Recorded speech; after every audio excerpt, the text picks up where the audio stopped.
近年来，号称瘦瘦针的体重控制注射风靡全球，许多人砸下重金，每个月花费数万元，期待不节食也能轻松瘦身。但你知道吗？其实我们身体里自带一款减肥神药，不花1毛钱也能让你不挨饿，瘦下10公斤。这听起来像天方夜谭吗？今天就让我们深入揭开这个秘密，看看为什么这么多人错过了自体减肥神器的使用说明。首先，我们要认识一下什么是瘦瘦针的原理。瘦瘦针其实并非神秘配方，它的主角是一种叫做 GLP-1 的物质。GLP-1 是人体小肠分泌的一种天然荷尔蒙，全名是胰糖样肽1号，属于肠道激素的一种，俗称肠泌素。你可以把它想象成人体的食欲刹车。当我们吃东西时，食物从嘴巴一路经过食道、胃，最后来到小肠末端，那里有一群特殊细胞，医学上称为 L 细胞，专门负责侦测食物养分。当食物的养分抵达小肠的尾端时， L 细胞会大量释放 GLP-1， 庞佛向大脑拉起刹车，发出营养够了，可以停止进食的信号。同时 GLP-1 也会刺激胰岛素分泌，压抑升糖素，稳定我们的血糖。一旦这道讯号传到大脑，你就会产生强烈的饱足感，自然而然放下筷子，对食物说够了。换句话说， GLP-1 就是你体内自带的减肥药，它能让你不饿肚子，就吃不下更多。听起来很神奇，对吧？但是你可能会问，既然我们每个人天生都有 GLP-1， 为什么现代社会肥胖问题依然如此严重？为什么还有这么多人宁可花钱打针，也换不行体内这位饱足荷尔蒙？问题就出在现代人的生活方式，让我们的天然瘦身机制没发挥功效，甚至形同虚设。接下来，我们就一步步拆解现代生活是如何封印了这枚体内减肥药，同时看看如何将它再次启动。第一，大魔王就是我们的进食速度。回想一下，你有多久没有细嚼慢咽，好好品味食物的滋味了？现代人生活忙碌，吃饭常常狼吞虎咽，5分钟解决一餐是家常便饭。然而，这种进食方式正是让 GLP-1 来不及发挥的元凶之一。因为当你囫囵吞枣地吃完汉堡、薯条，食物快速经过胃，还没抵达小肠末端，你可能已经吃下远超所需的分量。等到10分钟后，食物到达回肠 GLP-1， 才姗姗来迟地告诉大脑，饱了，你早就不知不觉摄取过量。吃太快让身体的饱足讯号严重滞后，等你意识到时，热量早就爆表。难怪有人戏称，现代人的肠泌素都在迟到打卡。除了速度，食物内容的改变也让我们的饱足机制失灵。现代人的饮食充斥着精致加工食品，松软的白面包，香甜的蛋糕，细白的米饭，各种含糖饮料。这些食物虽然美味方便，却几乎拿掉了对我们肠道最重要的元素枯苷纤维。纤维是存在于蔬菜、水果、全谷杂粮中的不可思议物质，它不像糖那样迅速被吸收，而是能在肠道中吸水膨胀，形成一团有体积的物质。在小肠里， L 细胞就靠感觉食物流经肠壁的存在感来被激活。我们可以把这过程想象成用手温柔抚摸情题。医学上甚至有个可爱的名词叫黏膜抚摸效应。当食物带着体积通过肠道，等于在抚摸我们肠道壁上的感应细胞，让它们感知，哇，有东西过来了。富含纤维的食物就像一只蓬松的大猫从肠道经过，所过之处把 L 细胞撸得舒舒服服，于是它们开心地大量释放 GLP-1。 但反过来说，如果食物几乎没有纤维，就好比一只滑溜的小泥鳅，嗖一下溜过肠道， L 细胞根本没被撩到 GLP-1 的分泌，自然寥寥无几。精致碳水化合物和超加工食品缺乏纤维，又通常体积小，消化快，还会让血糖在短时间内飙升。我们的身体来不及反应，分泌足够肠泌素来产生饱足感，血糖很快冲上去，又迅速掉下来，结果就是一会儿饥饿感卷土重来，让人很快又想吃东西。一来一往，恶性循环就此形成，你的食欲磅礴失控的油门踩也踩不住。还有一个隐形杀手是咀嚼和消化问题。你是否经常边走边吃，边看手机边吃，囫囵吞下大口食物？当我们没有充分咀嚼，食物以大块的状态进入肠道，消化液来不及把它们完全分解成小分子，偏偏我们的 L 细胞侦测的对象正是细小的养分分子。如果食物到达回肠时还是大块头， L 细胞可能就像瞎子摸象一样，看不到营养，自然不会卖力分泌 GLP-1。这也是为什么有些人明明吃了很多，却总感觉吃不饱，因为肠道末端根本没收到吃进营养的确切证据。此外，不可忽视的还有肠道菌丛和发炎问题。现代饮食高油高糖，又缺乏纤维，导致我们肠道的好菌缺乏食物来源，益生菌数量江河日下。要知道，肠道菌在维持健康消化和激素分泌方面功不可没，许多益生菌株能促进肠泌素的释放，好菌饿肚子，肠道环境失衡， GLP-1 的分泌效率也会跟着下降。同时，高油高糖饮食和各种添加剂容易引发低度发炎，使体内激素讯号紊乱，身体处于发炎状态时，包括胰岛素、受体素、肠泌素在内的多种荷尔蒙功能都可能被打折扣。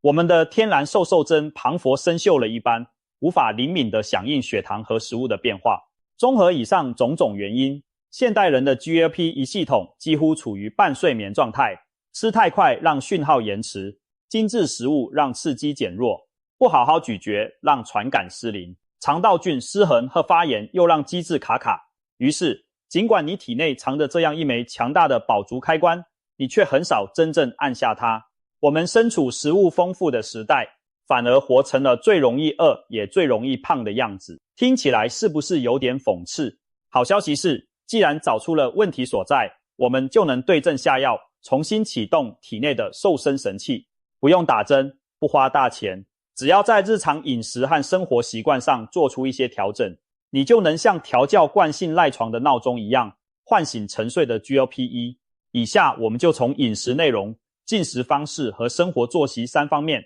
教你把自己变成瘦瘦针制造机，让减肥变得轻松又有趣。首先是饮食内容的调整。为了让肠道释放更多 GLP-1， 我们要给 L 细胞足够的刺激和养分。有哪些食物可以达成这个目的呢？关键2招：增加膳食纤维和补充优质蛋白与好油脂。膳食纤维，这是开启肠泌素分泌的第一把钥匙。富含水溶性纤维的食物在肠道中会被发酵，能直接刺激 L 细胞释放 GLP-1。同时，纤维吸水膨胀带来的黏膜刺激能大大提高肠道存在感。多吃蔬菜、水果、全谷杂粮、豆类来增加纤维摄取吧。燕麦、秋葵、苹果、黑木耳等食物都是水溶性纤维的极佳来源。每天饭前先来一大盘绿叶菜或一碗杂粮汤，让肠胃先感受膳食纤维的存在，再进入后续餐点，你会发现比较容易有饱足感，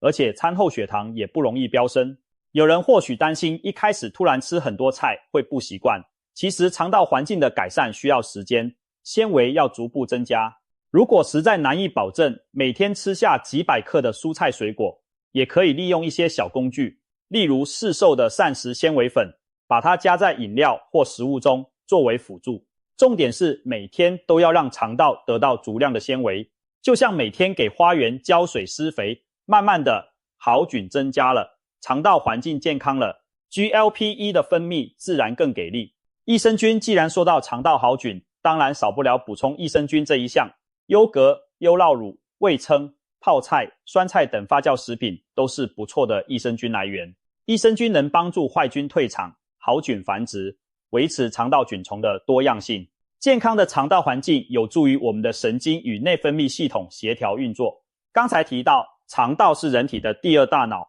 通过迷走神经和中枢沟通。当肠道菌丛丰富又稳定时， L 细胞工作也更有效率，释放 GLP-1 的能力自然水涨船高。现在市面上甚至出现号称 GLP-1 益生菌的产品，不过并不是随便哪种益生菌都直接有效。目前科学发现某些乳酸菌属 Lactobacillus 和双歧杆菌属 Bifidobacterium 的益生菌，还有一种近年热门的 Akkermansia 菌，台湾昵称 AK 菌，对改善肠道环境、增进肠泌素分泌有帮助。如果平日饮食难以摄取足够发酵食物，可以考虑品质可靠的益生菌补充剂，帮肠道加油。高蛋白质食物蛋白质也是刺激 GLP-1 分泌的强力盟友。当我们吃下蛋白质食物，消化过程中产生的氨基酸能直接作用于 L 细胞，促使其释放肠泌素。所以想增加饱足感，不妨提高餐盘中的优质蛋白质比例。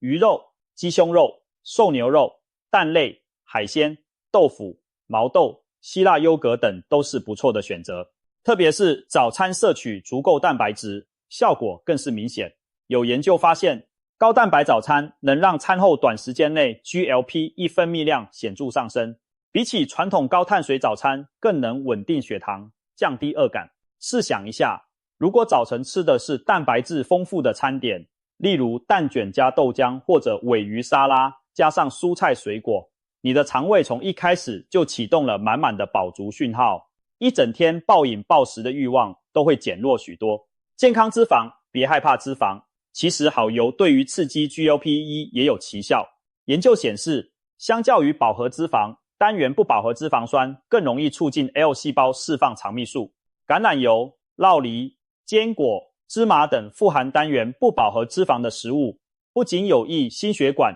还能提供长效的饱足感。下次感到肚子饿想吃零食时，不妨抓一把杏仁或核桃，大约5到10颗，当点心，既补充营养，又能稍稍缓解饥饿。此外，适量的好油搭配蔬菜，还能帮助脂溶性维生素吸收，一举两得。苦味食材与植化素。有趣的是，大自然中一些带有苦味的成分也能提高 GLP-1 的分泌。中医常说良药苦口，现代科学也发现，像黄连、苦瓜这类苦味食物中的有效成分，可以透过刺激肠道的苦味感受器，促使 L 细胞释放更多肠泌素。举例而言，中药黄连中的黄连素、小檗碱就是一种能提升 GLP-1 的物质。肉桂中的某些成分也有类似效果。当然，这并不是让大家真的去啃黄连喝苦茶，而是可以适当利用苦味来调节食欲。例如，饭后喝一杯黑咖啡，或吃点带苦味的高可可浓度黑巧克力，既能满足口腹之欲，也可能在某种程度上促进饱足讯号。此外，许多富含植化素的天然食物对体内激素平衡都有正面作用，像红酒里的白藜芦醇、葱蒜中的胡皮素、姜黄中的姜黄素、抹茶和绿茶中的儿茶素、南美的马黛茶，这些植物化合物都被研究发现对于改善新陈代谢，有助于血糖调控，有些也与促进 GLP-1 分泌有关。或许你无法记住每种植物化学物质，但记住一点，多样化摄取天然食材，增加蔬果香料的使用，你的身体绝对会回报给你更灵敏的荷尔蒙反应。接下来掌握了吃什么，我们再谈谈吃怎么吃。良好的进食习惯同样能让体内的 GLP-1 发挥最大威力。以下几个关键习惯听起来很简单，但往往被忽略。调整进食顺序，这一点堪称不用打针就启动天然瘦瘦针的黄金法则。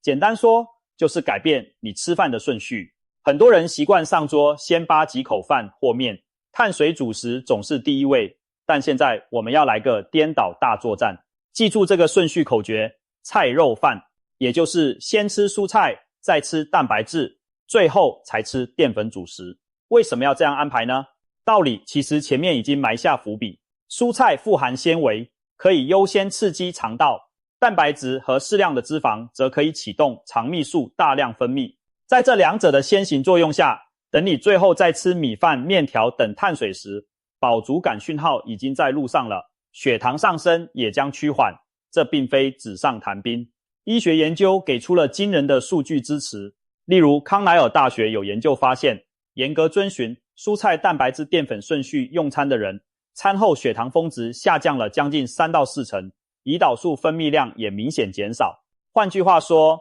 这样吃等于自然启动了身体的控糖机制和饱食机制，效果不亚于打一针瘦瘦针。有位医师在分享火锅减重法时就形容，只要改变进食顺序，就能刺激肠道分泌更多 GLP-1， 延缓胃排空，让大脑更快接收到我吃饱了的信号。结果是什么呢？结果就是你在不知不觉中少吃了很多，本来一大锅可能要吃完才能有饱意，现在吃到一半就觉得差不多了。长期坚持这种先菜后饭的进食方式，你会发现自己每餐少吃一些，日积月累，体重自然往下掉。而且这一切发生的毫不费力，因为不是你强忍着不吃，而是你的身体自己告诉你够了哦。细嚼慢咽这个建议几乎出现在所有养生指南里，但它的重要性怎么强调都不为过。慢食不仅有助于消化，对于 GLP-1 的作用更是如虎添翼。当你充分咀嚼时，脑干的迷走神经核会接收到来自口腔的信号，这本身就会让大脑提前感知进食过程，有点像先发制人的提醒，食物进来咯，可以准备饱了。一边咀嚼一边吞咽的过程中，大脑已开始分泌一些让人产生满足感的化学物质，再配合肠道稍后释放的 GLP-1， 双管齐下地抑制食欲。相反地，狼吞虎咽不仅让肠胃负担重，也让大脑措手不及。等你吃完了，大脑还懵着，咦，刚刚有吃东西吗？那饱足感当然姗姗来迟。专家建议每一口至少咀嚼20下，整顿饭吃足20分钟以上。也许你觉得数数很麻烦，其实不用死板计较，每口饭菜尽量多咬几下，放慢节奏就是王道。如果你容易吃太快，可以试试一个小技巧，每一口在准备吞下去之前，故意放下筷子或食物，再用舌头把食物调换一下位置，重新再嚼个3-5下。这种强制减速的方法能提醒自己别急。一顿饭下来，你会发现胃跟大脑是同步的，吃到该停时自然就停了，而且饭后也不容易胀得难受。专心且有仪式感的吃饭，不要小看用餐时的心情与专注力对消化系统的影响。如果吃饭时心不在焉，或者处于焦虑紧张的状态，肠胃的消化效率会下降，间接也影响肠泌素的分泌。我们的自律神经分交感和副交感两种，简单说，交感神经主管紧张战斗状态，副交感神经主管休息消化。如果你边工作边吃饭，边开会边嚼三明治，交感神经持续兴奋，消化系统就很难进入最佳状态，食物不能顺利被分解，营养信号传递变差， GLP-1 讯号自然大打折扣。所以尽量给吃饭留一段平和的时间，关掉电视和手机，放松心情，好好感受食物的味道。有人喜欢在餐前点亮一支小蜡烛，播放柔和的音乐，将吃饭变成一种仪式。这听起来浪漫，但其实也是在训练我们把注意力拉回到觉察饱足这件事上。当你专心品尝，每一口都能及时收到来自胃和肠道的反馈，这口吃下去，我感觉满意度又上升了一点。如此一来，你更能敏锐地捕捉到身体发出的停止进食信号，不会错过 GLP 一敲门的那一刻。最后，再从生活作息方面加码几招，让你的天然瘦身机制全方位运转。保证充足睡眠，听起来和吃无关，其实关系大了。现代人经常熬夜加班，追剧到凌晨，睡眠不足对荷尔蒙的影响是灾难级的。研究指出，睡眠不足时 GLP-1 的浓度会下降，而反作用的饥饿激素 Ghrelin， 俗称胃饿素，则上升。难怪我们常常发现，熬夜之后特别容易肚子饿，隔天食欲大增，特别想吃高糖高脂的食物来补偿精力。长期下去，不仅体重飙升，内分泌也乱了套。所以减肥期间请一定要保障睡眠品质，这等于给你的食欲刹车板安装一套良好的夜间维护系统，每晚睡满7小时左右，早睡早起，让身体有足够时间修复。当你睡得好，精神饱满，身体的激素平衡更稳定，白天 GLP 一分泌才会正常，饥饿感也不会过度泛滥。有人说睡饱饱，瘦早早，还真不是开玩笑的。规律运动，尤其是重训，运动对体重控制的好处毋庸置疑，而其中一项隐藏福利就是改善荷尔蒙敏感性，尤其是阻力训练。重训能增加肌肉量，提升胰岛素敏感性，让身体代谢血糖的效率提高。同时，科学家也发现规律运动有助于增强肠泌素的作用效果。想象你的细胞膜上有一堆接受饱足讯号的天线，运动可以让这些天线变得更加灵敏，捕捉 GLP-1 讯号的能力大增。甚至有研究指出，经过一段时间的耐力运动训练后，过重女性的身体对 GLP-1 的反应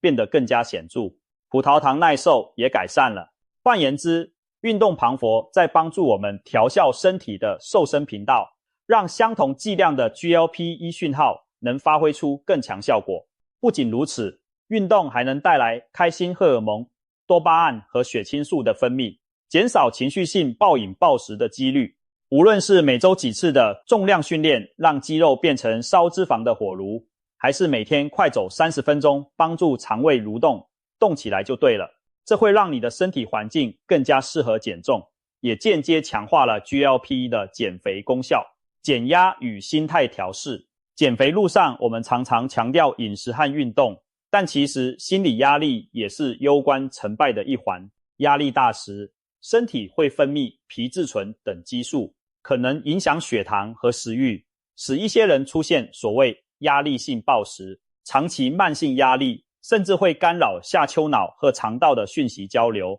影响包括 GLP-1 在内的多种荷尔蒙平衡。试着找寻适合自己的减压方式，冥想、瑜伽、听音乐、亲近大自然，或者培养一些让你放松的嗜好，保持愉快平静的心情，能让副交感神经更常主导，利于消化和内分泌协调。当你的精神状态稳定，身体反而更乐于分泌有益的激素来改善代谢。减肥本来就不该是虐待自己的过程，与其紧绷地和食欲对抗，不如顺势而为，调节身心，让身体愿意配合你一起瘦。说了这么多，你可能会好奇，照着这些方法做，真的能不饿肚子就瘦下10公斤吗？答案是因人而异，但许多实践者的故事足以令人振奋。比如有位减重医师自己分享过，他透过上述饮食调整和生活习惯的改变，成功瘦身30公斤，并且10年没有复胖。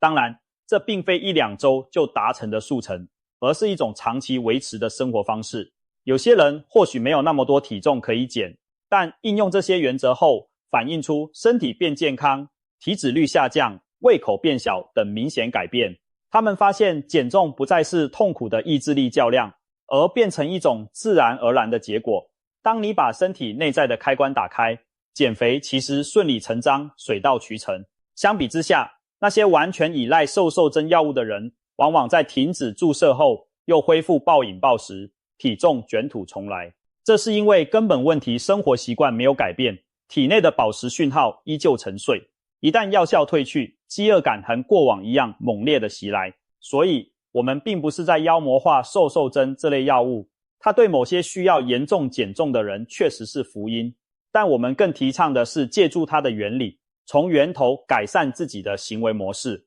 与其花大钱每周打针，不如训练自己的肠道和大脑互相配合，成为不花钱的瘦针。毕竟药物的作用是暂时的，而习惯养成的体质改变才是长久的。最后，让我们把整个思路再简单总结一下。人体内建了一个绝妙的食欲调控系统， GLP-1 就是其中的重要一环，它能充当减肥特效药，使人产生饱足，不再想进食。现代生活方式让这套系统休眠，但透过调整多纤维、好菌相伴、高蛋白、好油助力，加上进食顺序和细嚼慢咽这些策略，辅以充足睡眠、规律运动和良好心态，我们完全可以再次启动人体自带的减肥开关。当你善用这些方法，你会惊喜地发现，减重不一定要挨饿，不用虐待自己，也能看见体重计上的数字悄然往下降。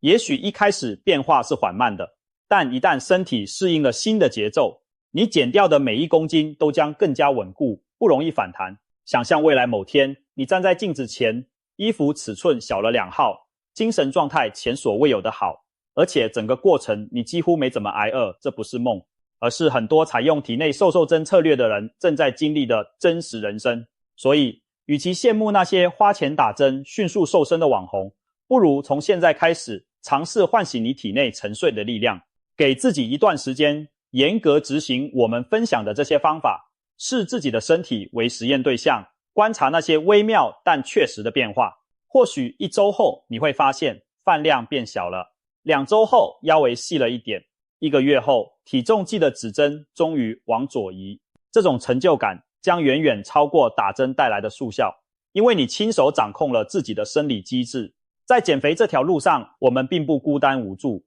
其实每个人身体里都住着一位隐形的减重教练 ，TA 就是包括 GLP-1 在内的种种荷尔蒙和调节机制。学会与这位教练合作，顺应生理，聪明减重才是长久之计。结语是，不用花钱打瘦瘦针，你也可以成为自己人生的瘦身高手。当然，任何方法都需要持之以恒，体内的天然减肥药也需要你耐心的、科学的去引导，给自己一点时间和耐心，善待你的身体。改变从今天开始，或许再过几个月，你将以全新的面貌站在大家面前，骄傲地说，我没挨饿，没吃药，就这么自然地瘦下来了。到那时，你会真正体会到掌控自己身体的那种畅快感。希望今天的深入分享能启发你找到属于自己的健康瘦身之道。让我们一起告别挨饿减肥的年代，迎接一个善用身体智慧的轻松瘦身时代。祝你早日达成目标，拥抱更健康轻盈的自己。